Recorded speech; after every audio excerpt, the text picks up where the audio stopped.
Hello, everyone, and welcome to this episode of Earth Body Consciousness. So nice to have you here with me today. I wish to share about a journey that I embarked on.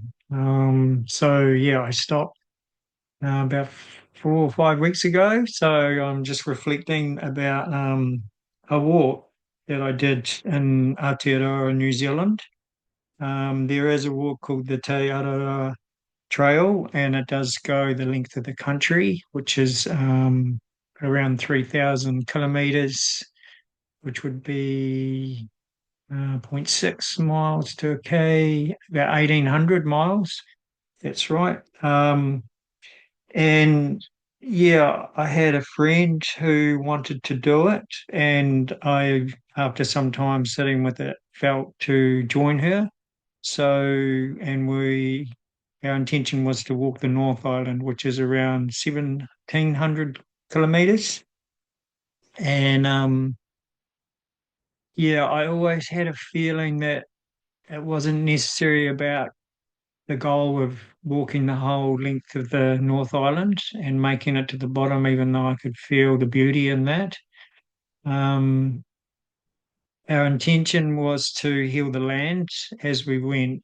We started on 11/11, so 11th of November 2024, and on a very important portal. And we had people supporting us energetically, and when we are doing the work as well as we went, I did have the guidance that we wouldn't be walking together at some point. I didn't really know when that was, but Christine hurt her ankles in the first week or so and had a break, then came back. We connected a few times, then had some more problems, and eventually she stopped.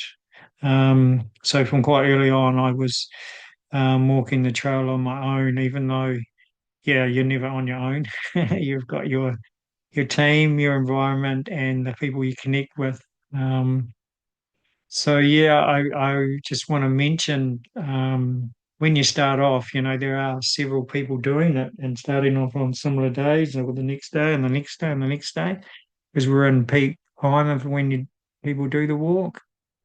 So I connected with some really beautiful souls. I had made some really lovely connections with maybe like a handful of people. There were others that I had nice conversations with and things, and at times I walked with some of them and talked and walked. For the most part, I just walked in my own space. It's really how I felt.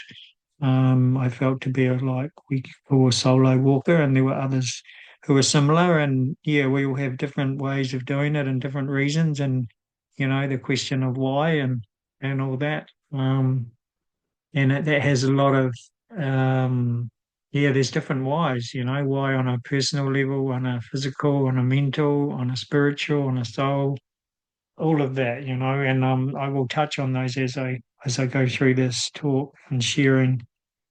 Um, I didn't prepare probably as well as I could.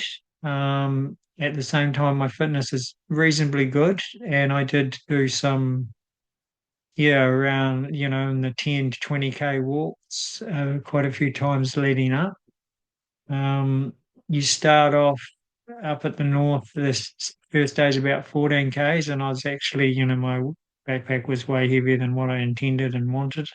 So that was a bit of a journey to get used to that.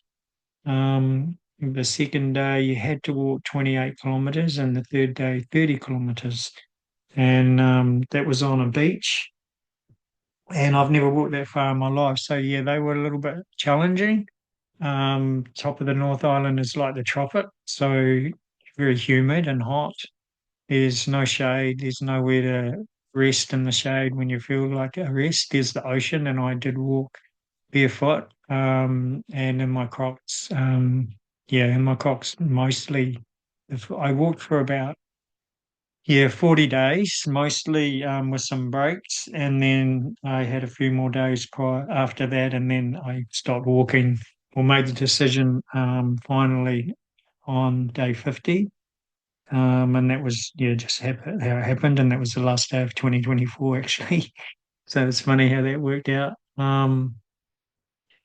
So yeah, there's all these aspects of doing this kind of long walk, um, day in, day out. The first start I did 5 days in a row, 28 Ks, second day 30 Ks, the third day, then 17 Ks, 14 Ks. And yeah, you kind of wonder if you can do it. You have a lot of things that present themselves as you go. Um, and you've got to dig deep. I feel, like I say, I could have been more prepared, and there'll be those who do this kind of hiking more regularly, or younger, or just fitter, more active, and it's not necessarily the same kind of things will come up for them. So I just share it from my place. And yeah, I'm jumping around a little bit. Because there's a lot to share, and I find one thing leads into another. So I try to stick to themes as I go. So yeah, I had really nice connections with some people, and you flow at different speeds. So sometimes you'll have a rest day and you won't see them for 2 or 3 days, and then they'll have a rest day and you'll catch up and you'll walk again for a few more days, and then that might happen. So in those early stages, I had my initial group of people that I started with, starting on the same day. Christine and Gabriella, who started with us as well, that we met on the way there. Um, and then Pauline and a few others. There's a lovely couple. Um, Trevor in Sydney as well from America. There was Steph and Sabi. They were awesome as well from the UK. So these were people I connected with from my first group, and yeah, we had a lot of laughs and good times. And then at some point, they went on, and I did catch up with some of them. Yeah, many weeks later, briefly, and then didn't see them again, and that's really beautiful. And then there was a second group, and I connected with the second group and walked with them, and um, yeah, Meta was really cool. He's from Denmark. Um, we walked quite a few times and connected, and yeah, there was others, Thomas and Anna, and yeah, a few other people that connected with a guy called Chris and a lady called Chris, both from America, and yeah, a few others. So it was nice to see these people. And then you had time away and then come back and connect again and share our journeys. And for me, it gives you a great opportunity to see why other people walk and what way they're walking and what's their intention. And it's, all perfect for each of us. And, some people want to walk in big groups, they want to socialize, they want to meet people and share the journey and stay in those groups. And others want to be just solo and walk mostly by themselves and anything in between. Um, and like I say, I liked the people I connected with, and that was cool. I enjoyed those times, but for me, I really loved walking by myself. And yeah, within that is that whole connection with myself, and my environment and the land, and doing the healing as well, because I'm more present and able to listen to those voices and insights and messages and signs to stop and tune in and do what's required. So that was an important part for me. Um, like I say, the initial was to go with Christine and do our energy work along the ley lines and dragon lines and where we were called, and remove trauma out of the land and things like that. Also, I just fell into the journey for myself. So the intention I went in with was about deepening the connection I have with myself, be more aligned with my true expression, deepening my connection with the land, with earth and the waters, and all beings that are on the planet, and strengthening my connection with the cosmos and bringing through the codes. And I feel it's good to have these kind of intentions, and yours might be very different, and they could be more about just your physical life. Whatever it is, it's all good. I just find that they support us to have these intentions, and I can really reflect and see how that happened.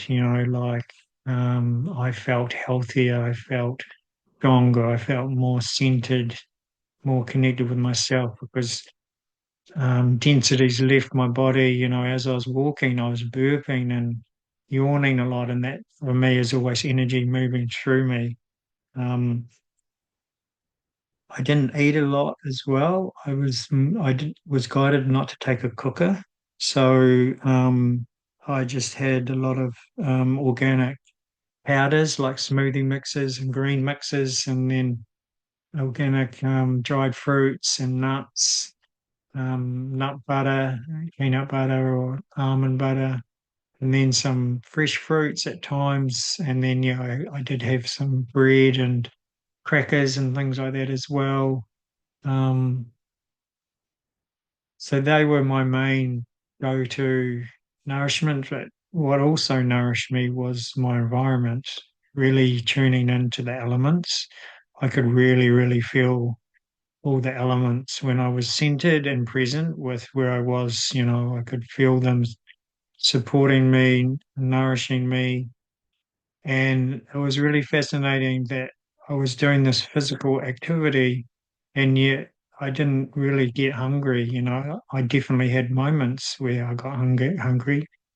For the most part, I just felt fine. I felt nourished. I had good water, good filter system to drink water. I didn't drink as much water as what I thought I probably would because in everyday life I do drink a lot of water and I love water. And it just seemed like while I was walking, it was just like little hits, like grazing. And when I stopped, that second day of the 28 kilometers, I walked 10 hours with breaks and I had, I think, about eight breaks. And the longest one was 15, 20 minutes. Most of them were around 10 minutes. And that just felt good for me. It just felt that if I rested for too long, it would be really hard to get going again. So it was just like take the backpack off, which was such a blessing at the start. Just remove my backpack, sit down, have a breather, drink some water, nibble on some nuts or dry fruit, and off I went. And what I found starting walking around 6:30 really supported me. I really liked that. And then I wouldn't eat anything before I started, and I'd have something later. And there was a few other people that were like that as well, and they found that really supported them. And others would get up and take their time and have a quite hearty breakfast and start walking 8 or 9 o'clock, and that worked for them. So yeah, grazing was really supportive, and then just being present with the elements. And what I found walking down that beach. Because it's quite vast. You're on a beach, it's pretty straight.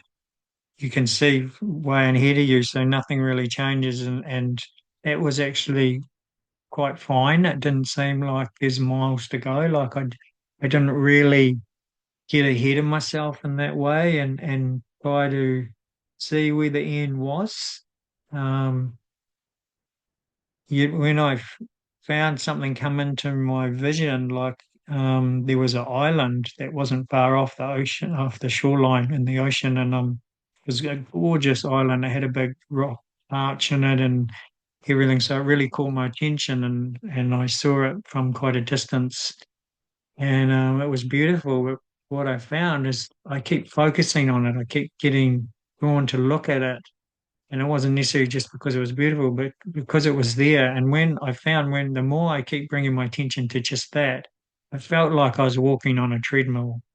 It just really felt like I wasn't getting anywhere because I looked at that island on and off for an hour and it still was in the distance. And then another hour, I kind of got to it and it just seemed to take so long. And what I found is when I looked at everything around me, time dropped away, like I was just present with what was around, and it wasn't that I got into my head or anything. I actually keep bringing myself into my heart and being present and centering myself and connecting in and just looking around.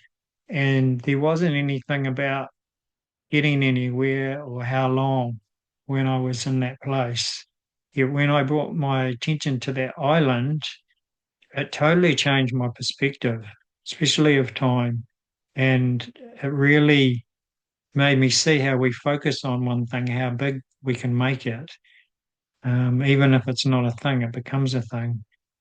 And when we look around, well, I found when I looked around, then it was just there. Everything was there, and I was there, and there wasn't anywhere else to be. It was really special.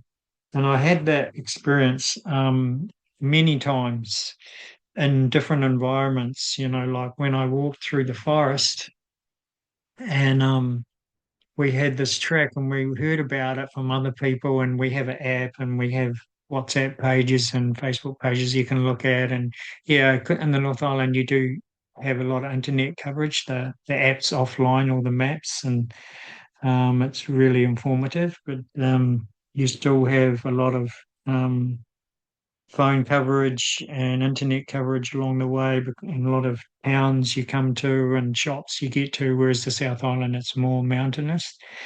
And saying that, we had a lot of forests that we walked through and a lot of natural environment as well. Um, and we did have this forest where we heard about the muddy track and the mud, when never dries out. So I didn't encounter a lot of rain, to be honest. So I was very blessed in that way. And this track doesn't ever dry out. So the thickest mud part of it was up to my calf muscles. And, when it's rained just recently, it can be above your knees and all that. And as much as it's boggy, it's also very slippery because it's clay underneath that and the edges and coming in and off, and it's very undulated. And it took one hour or longer to walk 1 kilometre while you're in this muddy track. On the flat, you can do 4Ks in an hour or more, even more, some people. So it was crazy slow, and really having to focus and stay upright and stay in a good space. And I found I was, it went for kilometres. I don't know. I think the whole trail was about 12 kilometres. Yeah, I'm trying to think. I'm not sure. Could have been longer. I did it over 2 days. I stayed in the forest. So I walked up to the top of the hill, top of the mountain, which was 740 something meters. And I stayed in my tent in a very small area that's not really a camping area. And stayed there with the elements for the night, which is for my guidance. And that was cool. I did some energy work and left some crystals there. And there was two other peaks, so 3 peaks in total, where I did some energy work through that forest. So because of that, I could take my time a bit more. And then the second day, um, first day, I kind of did really well to keep my feet dry. Like I got muddy, but my shoes sort of with gaiters stayed dry inside, so it was comfortable to put them on the next day. And then, yeah, I got super muddy and a bit wet the next day because it's just so much work to try and miss it all. And so it took me 15 hours all up to do that trail. And some people did it in one day, 12, 13 hours. A lady did it in 9 hours, which is insanely incredible. But she was an alpinist, so yeah, she could fly through there quite well. But yeah, it was just again perspective, like where to put my energy, and I just found again I just benefited so much by staying present, just being present with myself, where I was, looking around step by step. And I didn't feel like how much longer or oh, can I do this? I did have a moment where I slipped off the track, thankfully not in the mud. And I will share something about that as well a bit later. Um, well, maybe I could go into it now.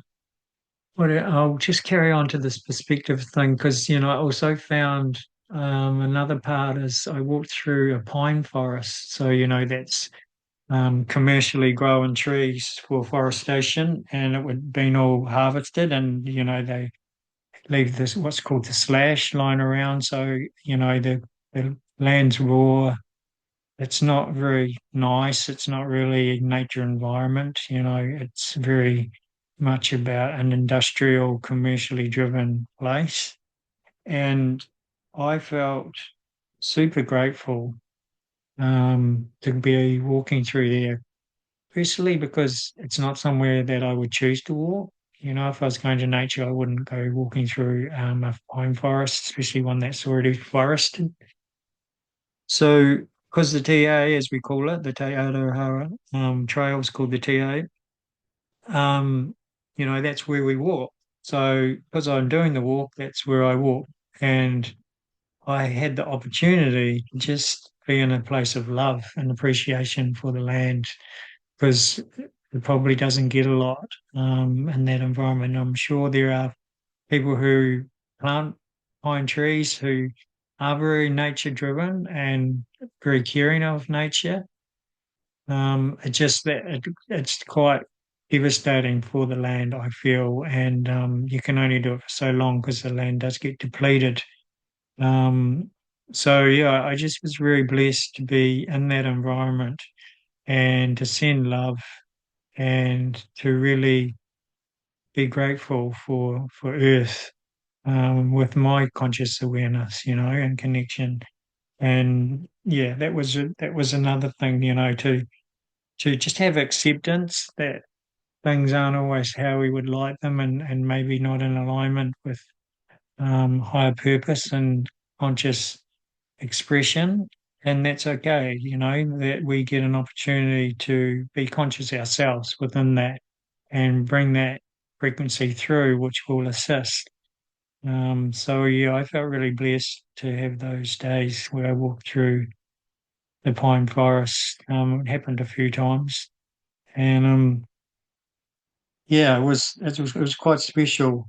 And also, being out on the road, there was definitely an area where I caught a bus and missed it out because I didn't feel to walk it because it was about 170, 180 kilometers, mostly on the road, sometimes on the main highway and in the side roads to it. So a lot of traffic, a lot of road. And I didn't really feel to walk it. And I know a lot of other people who didn't walk it. I do know people who did walk it and enjoyed it. And yeah, full kudos to them. Um, But yeah, I did find walking on the road enjoyable as well because when it wasn't too much, it wasn't so often. It was just another change of environment. It just brought in that diversity of life, and you got to experience that as well. And you could look around, and I found I could still see beauty, and it was just a different interaction. Um, it also is a lot easier to walk on the road, even though it can be hard. A lot of the forest tracks are very undulated. Uh, they can be really advanced tramping tracks, so they're full of tree roots and rocks, and so there's nothing flat. Your body's constantly moving around, sliding, trying to find traction and things like that. And I love it. I absolutely love it, but it is more physically demanding, and it does take longer, and that can play in at times, when you start to get a bit tired, a bit weary. I did have one forest that was just an absolute time trip for me because I absolutely loved that forest. It was so beautiful. And I really felt like I was walking in the Avatar movie. I really just feel so much life and so many beings and the energetics, and it was just joyous and yeah, colorful and flavorful and everything about it. And yet it seemed like I it wouldn't end, like the last 5Ks just seemed to take so long. and I was on some level I was struggling in some way, like not really badly, but it was like just as am I ever going to get out of here? And then I would just look again and I go, wow, it's so beautiful, like it's amazing, and I could still really enjoy it, but yet it just it went on, and I ended up walking 13 hours that day, and that was my biggest day. So, and I think it was about 23 kilometers that day. Um, so it wasn't the longest in distance, but the longest in hours. And yeah, it just kind of messed with my head because I loved it on one moment, and even in the same moment, I was like, am I ever going to get to the camp? You know, we just have fun. My body's feeling like it needs to stop. And but in saying that, when I did get out and I got to camp and I stopped and I tuned in and I felt into myself, I was like, actually, on all levels, I'm still okay. Like I'm not mentally drained, I'm not physically drained. I still have something there. And I did find once I did get to camp and set up my tent and think about eating, that's when I just went, oof, like I'm just going to have something really simple and go to bed quite early. And the next day, I actually had I had a day off the trail. I actually walked to the supermarket, which was about 4 or 5 kilometers each way. So I walked there and got supplies and walked back, and then I cooked up a nice meal. And so yeah, getting to that meals, like I say, I walked without a cooker. Um, I didn't miss cooked meals. I really didn't. I think it was the fourth night, which isn't for very long, without meals, but the fourth night I stayed at a lodge and they had some food. So I bought baked beans, eggs, and avocado and cooked that up, and I really, really enjoyed it. But at the same time, I didn't make me feel like I wanted to get a cooker. And I went in totally plant-based, and while I was walking, I had the vision to eat eggs and also fish. So I did that a few times.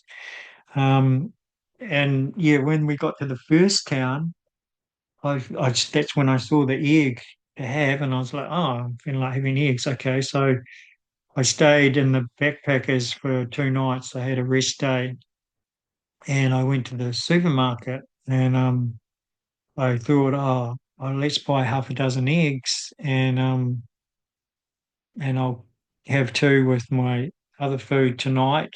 I think I was getting tofu sausages or something, and some salad, maybe some potatoes or something. Anyway, I thought about getting eggs, and I'd cook 2 eggs, and then I'd have four that I would boil that I would take with me when I started hiking again, and then I could have them. And a part of me went into, oh, yeah, but maybe you don't want to carry on eating the eggs. Maybe this is just for now, have a couple and that's it. So I got a little bit confused whether to get them or not. So I decided not to. And the next day I got up in the morning and I went into the kitchen, and some of my friends that I connected with, they were leaving that morning, and one of them said to me, oh, I've wondering if you want these. I boiled some eggs and I'm not going to take them with me. And if you want them, you can have them. And there were 4 boiled eggs in the box. So I said, yes, yeah, I'll have them. So that was really cool. And I had that happen so many times. There as well, there was bread. I thought about buying some bread, but I didn't want to buy a whole loaf. There was someone had left a third of a loaf of acacia bread, so I was able to have peanut butter on toast and bananas. I forgot to get bananas. I wanted to get two, and someone gave me one, and so yeah, I had one banana, and it was like that on so many levels. Like when I really felt into what I needed, it was always there. It was always in the field. It was always presented to me, and that was with hitching as well. Um, the backpackers as well. When I arrived at the first backpackers, and I booked my accommodation, and I looked online and it was $40. And then when I rang to make sure there's a room, they said, "Oh, it's $40. Yeah, there's a room here." And then she went, "Oh no, it's 45." And I went, "Oh, okay." And I didn't question it. I just noticed, okay, it's gone up $5. Interesting, but it's okay. And then I arrived and I checked in and they didn't say anything to me, and they just gave me a key to my room and told me where it was. And when I went there, I was like, huh?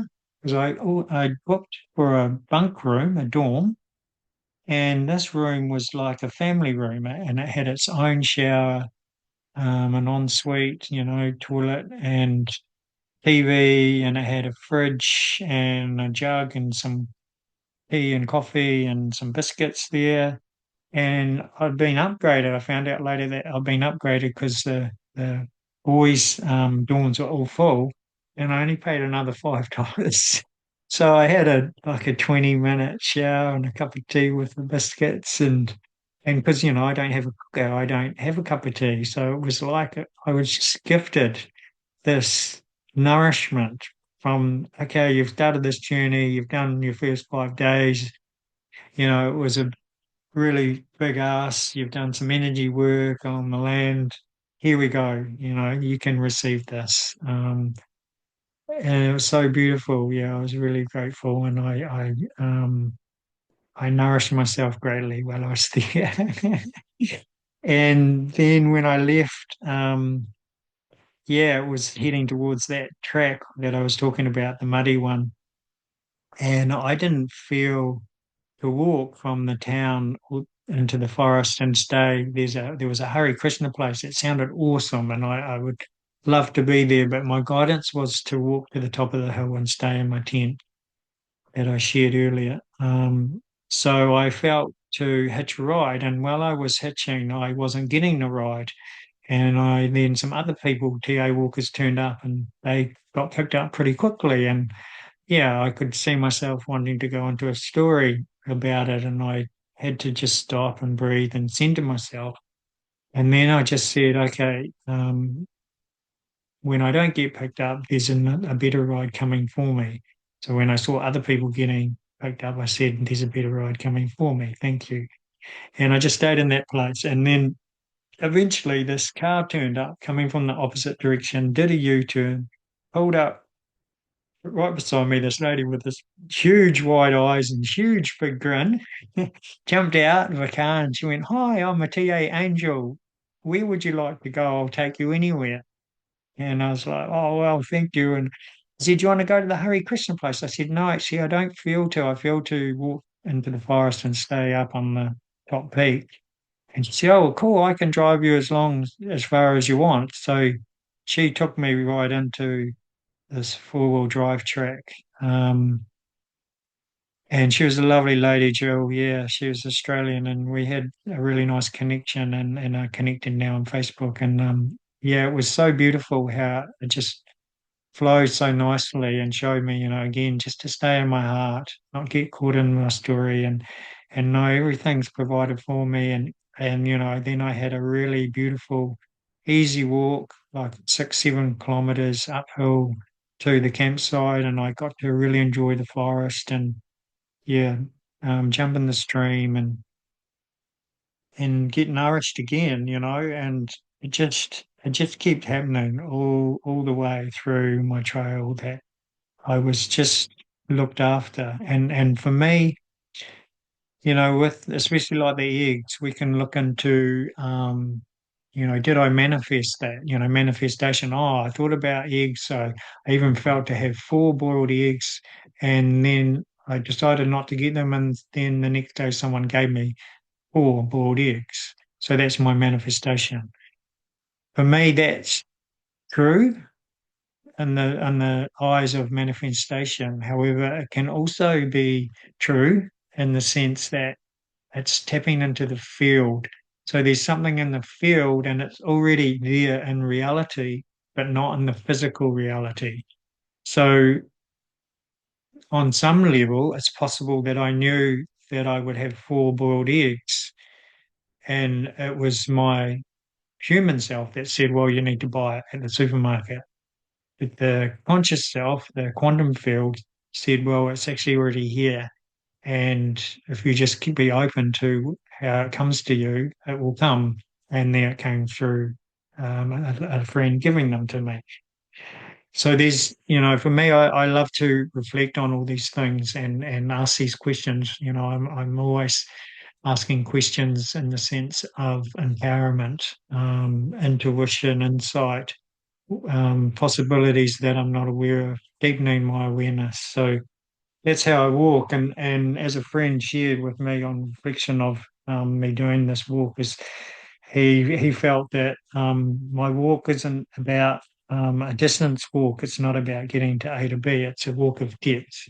It's about how deep do I walk, and that he can see that I walk very deeply, and that means being connected with my environment, with the present moment, with nature, with myself, with conscious awareness, and bringing through the codes and for myself and for the land and the waters.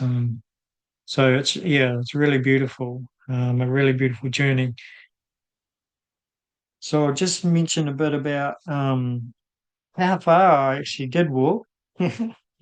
So I did walk about 550 kilometers, which is what, about 350 miles, something like that. Um, Over the times of walking, oh yeah, I walked about 200 hours. That took me to walk that distance over 40 days. And I hitched about 100, yeah, about under 200 kilometers, 120 miles.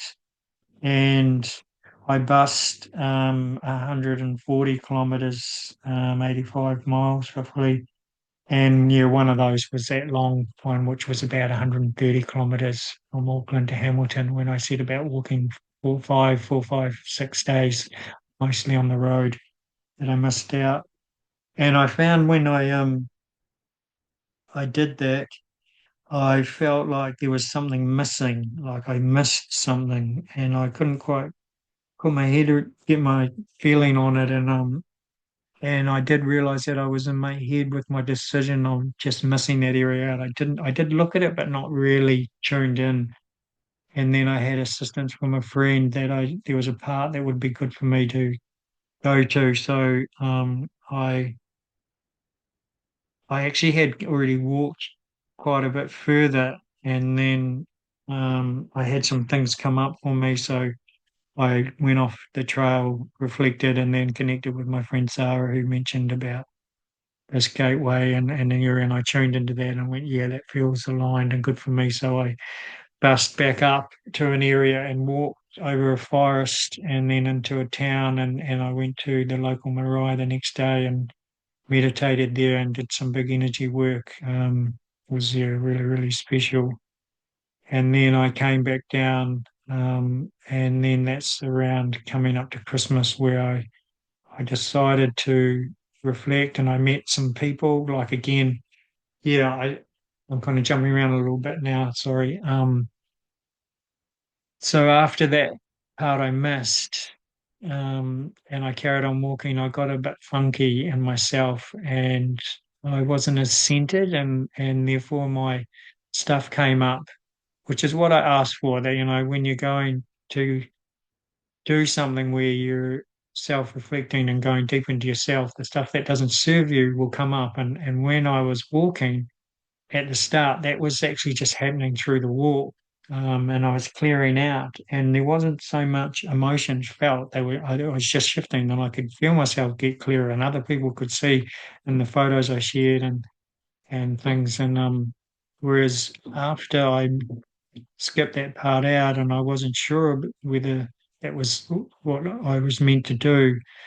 I got a bit funky, and I still had an amazing walks and beautiful places and experiences, but I um, was a bit more emotional. And then I met some people, and as lovely as they were, and we had some nice connections, there was also some heavy energetics and a lot of projection. And I was also ended up around a lot of alcohol and weed smoking and cigarette smoking, vape smoking, and swearing and different energetics that I hadn't been around as well. And that threw me as well. So I got quite off center within that and had to try and find my place and how to socialize or not and what does not look like and feel like because you're kind of on the outer and you're all staying in the same confined space with our tents or at a house or a campsite. So yeah, there was quite a few things that I got to a point where I just needed to get off the trail and reflect and reset. And then I was guided. I hatched. I did a video and I was really emotional and quite struggling. And I just felt to go to a town and just chill out and reset. And I got a ride. Again, I was doubting for a little bit, and I had to center myself again and say, there is a ride for me. And then this lady picked me up, and she was heading to the town that I intended on going to, but she stopped at the town before. And when she mentioned it, I kind of my light I lit up a little bit and thought, oh, maybe I'll stop here. And when I got there, to carry on hitching was to the right and the township was to the left. And as soon as I looked at the township, it was like, you need to walk up there. You need to go up there. So I still wasn't sure whether I was staying there or not, but I just knew that I needed to walk up there. And I went up and there was a market on, which I love markets. So that was nice in itself. But then I met this couple that were beautiful, spiritual, yeah, soul vibe family. And they gave me a session that helped center me and then yeah we connected and I shared some things with them and ended up gifting me some of their crystals that they work with and I stayed in that area at the motor camp and then on Christmas Day I spent the day and night with them, which was really beautiful and it was all again what I needed when I needed it. And I just again trusted in my intuition and stayed open and did that. But that what I'm sharing about projection and stuff like that is true as that was happening. It's important that I looked at myself and saw and recognized that I was also projecting. I might not have been doing it verbally, but internally I was going into judgments of people's choices. Um, and that, there was that fine line and being conscious in this experience of saying, okay, well, I don't want to put my energy with this kind of energy. And that's not a judgment. It's just, I know that that's not part of where I want to share my energy with drinking and partying and things. And then the fine line is being in judgment of that or projecting my beliefs and what happened is also because I'm very different, I walk very different on the trail. I'm plant-based generally. I don't have a cooker. I walk in light, and I'm not saying I'm more bigger than anyone else, but all these things can challenge other people where they are. So things can come at you at times, and it's not intentional, or it's just how the energetic work. But for me, it was about reflecting on what was happening for me and own my emotion and go into that and know that that's my projection. So I was, that was actually happening in the days where I met these people 3 or 4 times, like sometimes 2 nights in a row and days in a row, and then a day away from each other, and then I'd meet them again and things like that. So they keep showing me certain things. But I was really reflecting and there's one guy I really connected with at the start and then after that he didn't really want to talk with me and I could really feel his projections and then again I could feel mine as well. So I left early that day. It was actually I even had the guidance before I even knew that we were going to be staying in the same camp that night because I thought they were staying somewhere else. They turned up that I would be getting up early in the morning because there was these people that had these shops and one lady beautiful Māori lady who I gave a healing and a kahu feather to. I said to her, I think I'm getting up at 3, 4 o'clock in the morning tomorrow. And that's what happened. So that early morning, I was just reflecting on everything and what I came to, the awareness that came in. And when I had the awareness, I had this butterfly just fly right in front of me and around my heart and circle. And it was really beautiful confirmation. Um, was when we're with people, for instance, and we don't engage, then we don't create a relationship, and it's hard to know who that person is, and of course, for most people, we don't know their story, we don't know what they've experienced, we don't know their coping mechanisms, so how they respond to certain things and all that.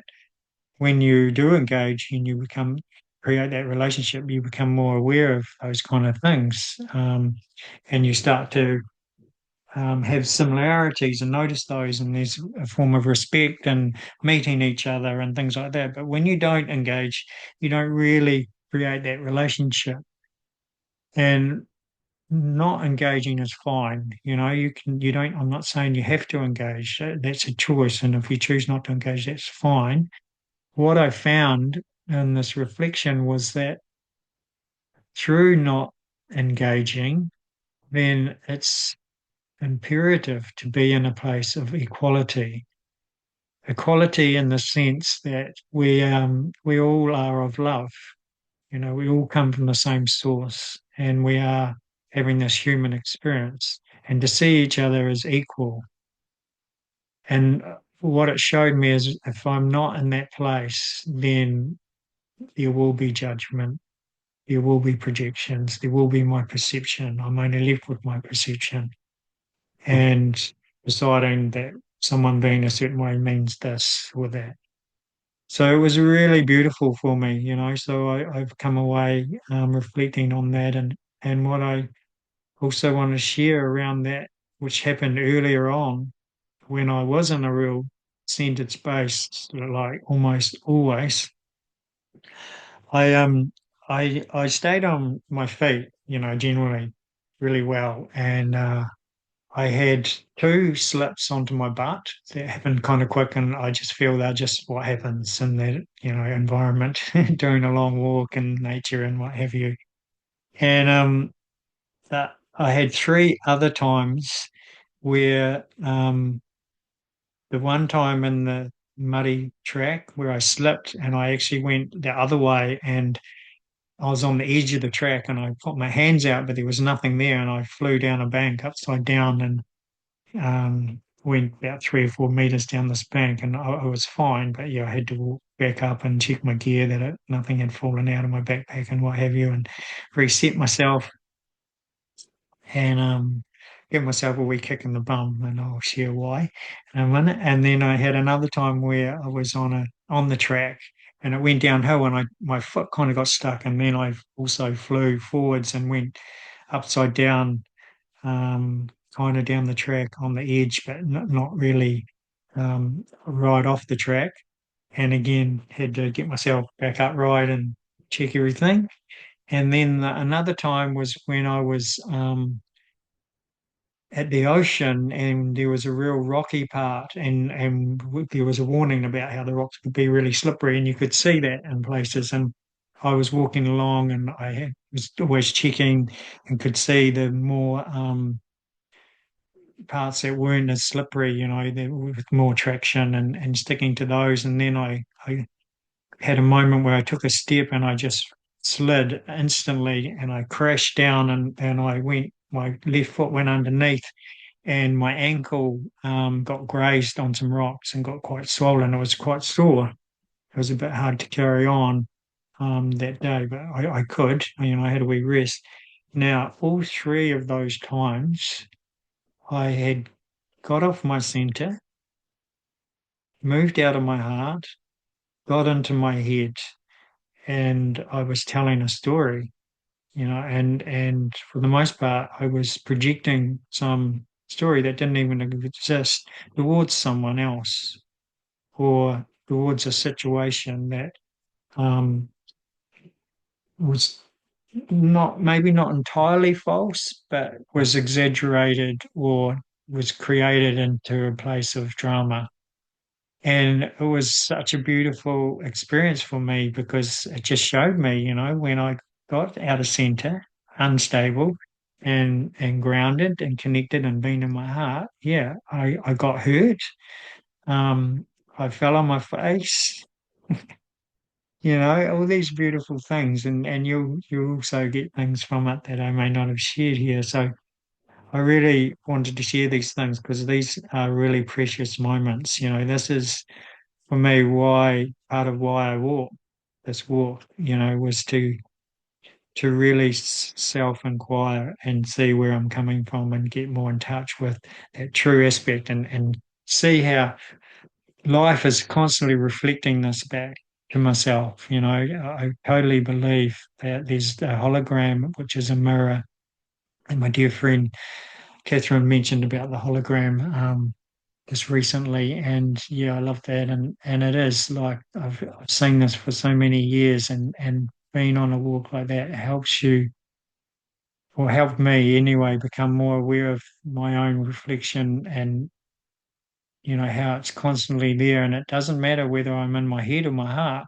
Life is just reflecting myself back to myself, and it can be loving and it can be hurtful, depending on where I'm at. And I just love that. That's the magic of it all, and that's part of the deep walk as well. Um, Also wanted to share.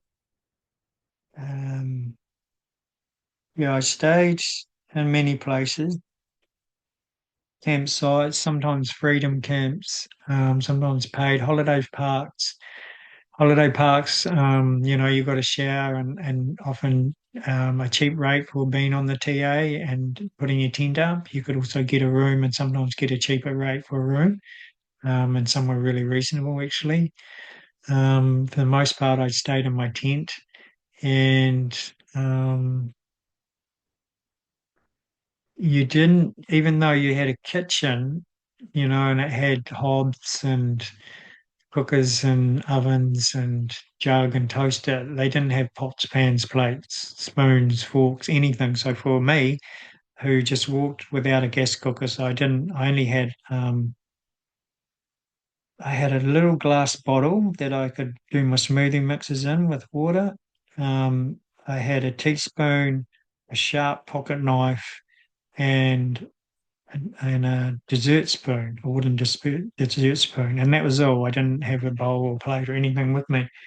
So it didn't really help me much when I stayed in those places as far as having a cooked meal. But I did, I still managed all right.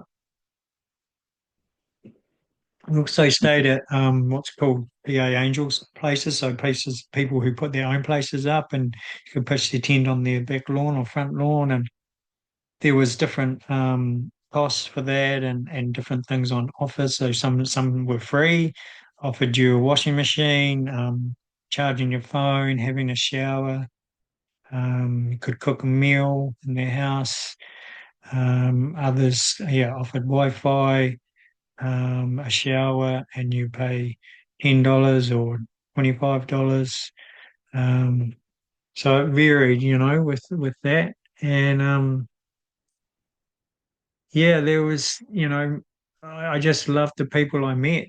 Um, Often in the holiday parks, the everyday person that were just on holiday or doing something just showed so much interest.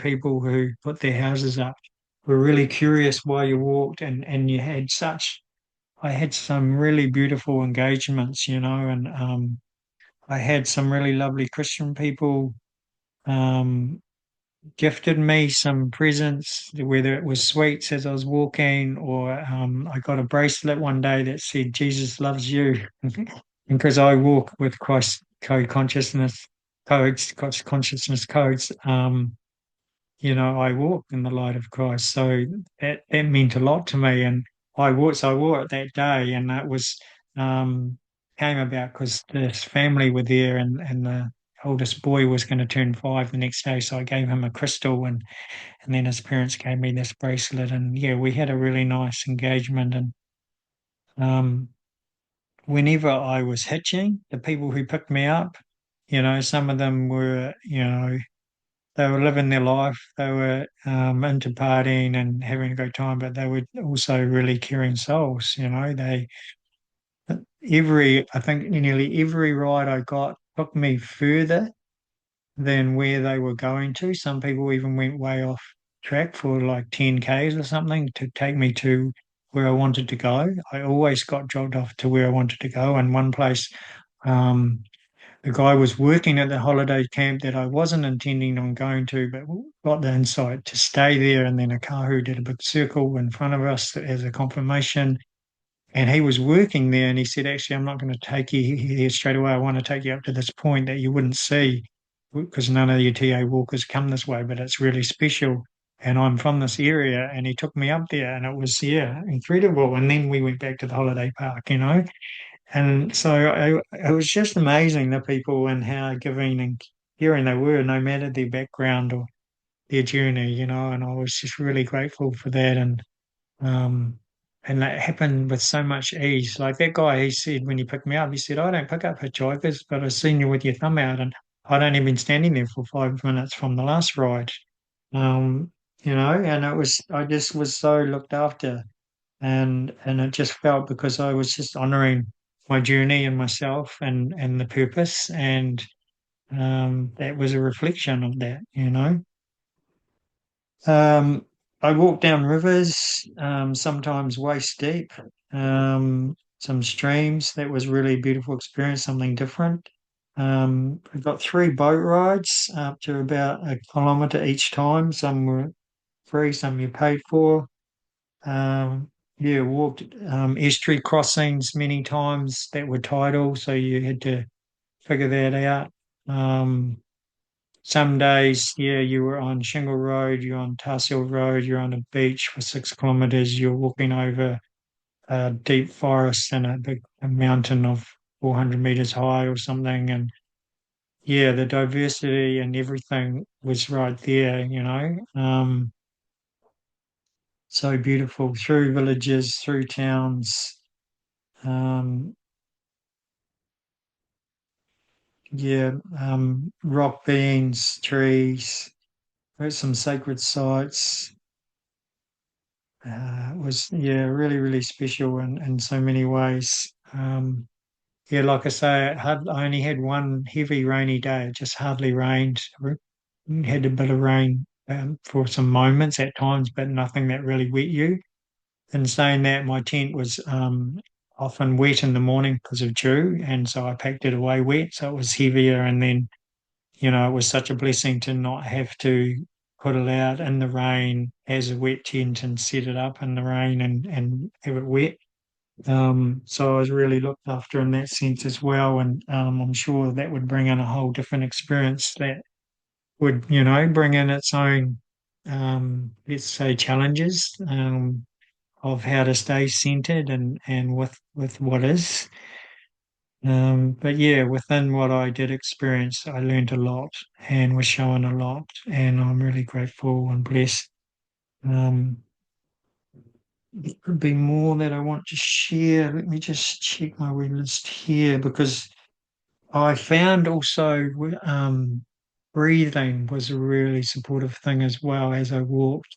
There was a breath that came in, kind of a mixture of different breath works that I've done, and it was me just gently putting my tongue on the roof of my mouth, breathing in deeply into my chest with through my nose, and then breathing out slowly with my mouth. And that just fueled me up. Like when I just did that consciously, um, I didn't need anything else.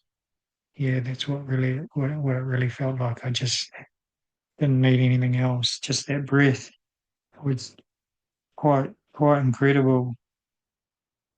Before I started, I used to blow my nose a lot, um, and I've done a lot of different things, and I care for my health and well-being. and I'm very conscious about that. And blowing my nose has just been a real constant in my life, and from day dot when I started walking, that just changed, and even now that I've stopped walking for 4 or 5 weeks, I really blow my nose. Like I just cleared out so much of whatever that was in my body just from walking. And when I walked, I just almost didn't blow my nose.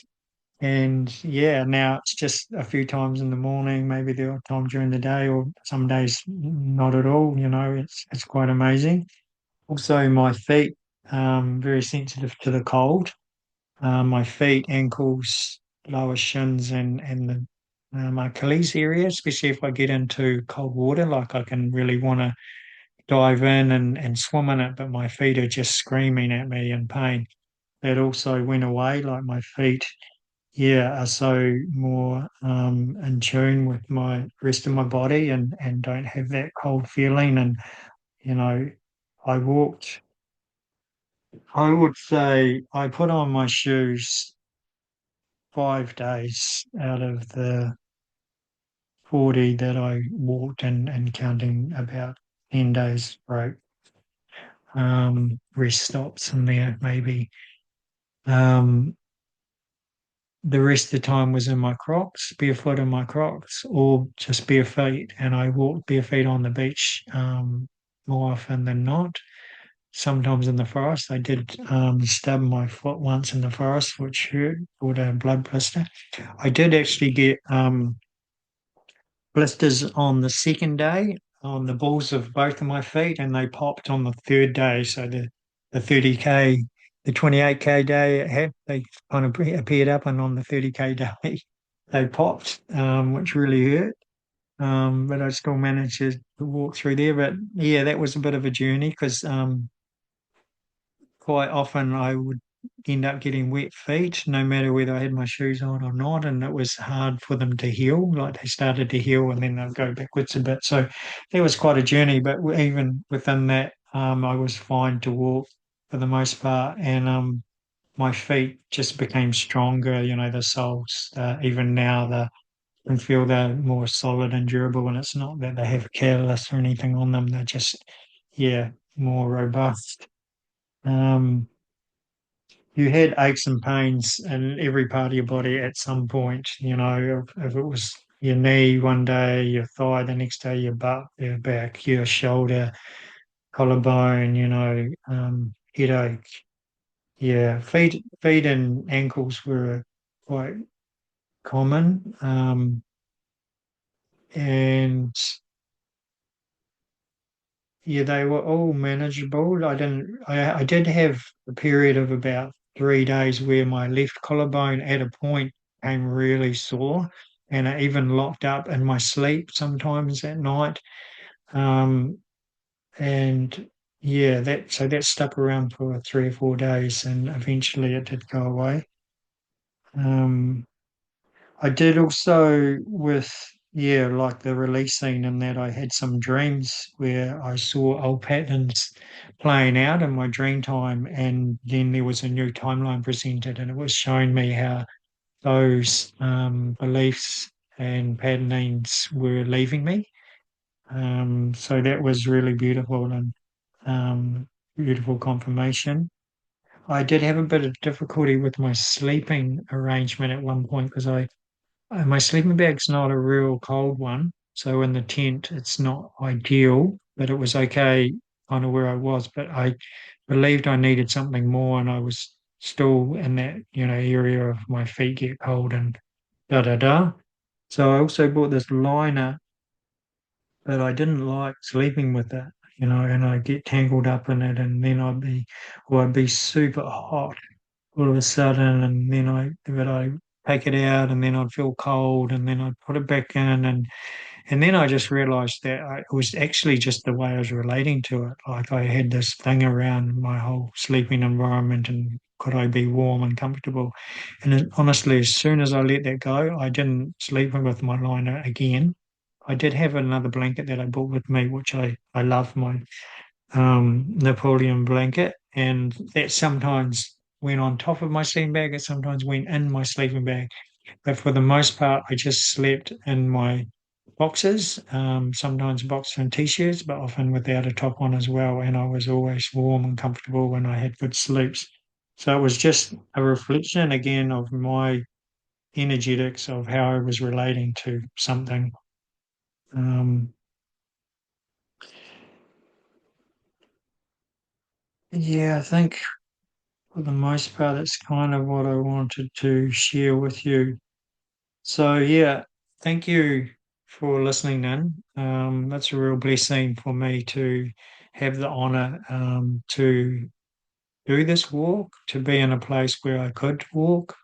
I'm loving just having a backpack. It's something I've wanted to experience for a long time. And as much as I'm very simplistic, this was next level. And at the moment, I don't own a car or anything. I don't rent anywhere. And staying with friends along the way and helping them on their property when I stay, or maybe paying some rent at times. And but yeah, I'm about to go walking again, and I don't know um, to what degree. I've got some insights, but I'm just going to turn up and see how it goes and how far and for how long, and just listen to guidance. So I'm very blessed to have you all listening in and be able to share this with you. And may it touch you in ways that speak things deep into your soul and your being, and help you have some awareness around some things within your life and support you in everyday life. And walking like this can be such an internal thing that you don't actually have to physically walk. I mean, it brings another level, but you can do this in your own environment, because it really is about going in. So go well, everyone, and I send you so many blessings and so much love. And take care, and we'll see you next time.